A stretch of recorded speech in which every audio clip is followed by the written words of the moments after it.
Secunderabad Saint Andrews orthodox చర్చిలో platinum Jubilee వేడుకలు ఘనంగా జరిగాయి. 75వ సంవత్సరంలోకి అడుగు పెడుతున్న సందర్భంగా ఘనంగా నిర్వహించారు. సంవత్సరం పాటు సంబరాలు నిర్వహిస్తామని తెలిపారు. మొదటి రోజు ప్రత్యేక ప్రార్థనలు చేసి జ్యోతి ప్రజ్వలనలు చేసి కార్యక్రమం ప్రారంభించారు. ఈ వేడుకల్లో ముఖ్య అతిథులుగా బిషప్ అలెక్సియో, ఐఎఫ్ఎస్ అధికారి ప్రియాంక పాల్గొన్నారు. చదువులో ప్రతిభ కనబరిచిన విద్యార్థులకు బహుమతులను అందించారు నిర్వాహకులు.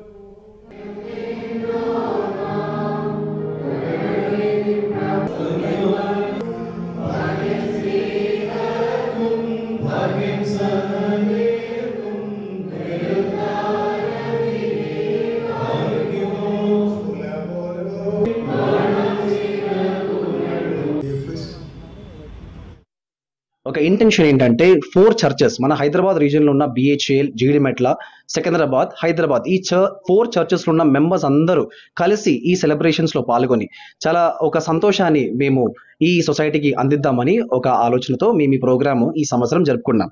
ఈ ఒక సెలబ్రేషన్ తో పాటు మేము కొన్ని ఈవెంట్స్ మేము ఈ చర్చ్ ముఖేనా మేము చేద్దామని అనుకుంటున్నాం. ఫస్ట్ వచ్చేసి జనవరి మంత్ 4th కి ఒక ఎక్యుమెనికల్ ప్రోగ్రామ్ ఈ చర్చ్ లో మేము ఆర్గనైజ్ చేయబోతున్నాం. దాంతోపాటు కల్చరల్ ప్రోగ్రామ్స్.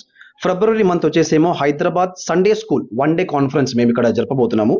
మన స్పోర్ట్స్ అది క్రికెట్ అవ్వచ్చు, హాకీ కావచ్చు, వాలీబాల్ కావచ్చు, ఇట్లాంటి ఒక స్పోర్ట్స్ మీకు 4 చర్చెస్ లో ఉన్న యూత్ మెంబర్స్ అన్ని కలిసి మేము ఒక మీటింగ్ జరపబోతున్నాము. దాంతోపాటు లాస్ట్కి వచ్చేసేమో November month platinum jubilee celebrations కూడా మేము ఈ సంవత్సరం నిర్వహించబోతున్నాము.